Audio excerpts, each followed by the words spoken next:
Hey everyone, in this video I will show you how to add discount on prepaid orders in Shopify. First of all, log into your Shopify admin dashboard, go to discounts option on the left menu and click create discount, choose discount code and set the percentage or fixed amount you want to offer.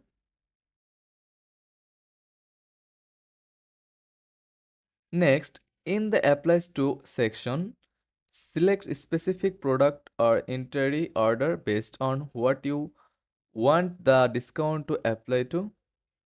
Under minimum requirement, choose prepaid order if your store has this option. Give your discount code a name and set a time period if necessary.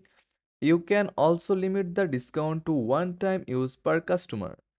Once your discount is created, promote it by sharing the code on the website, in emails or social media. And that's it, how you add a discount for prepaid orders in Shopify.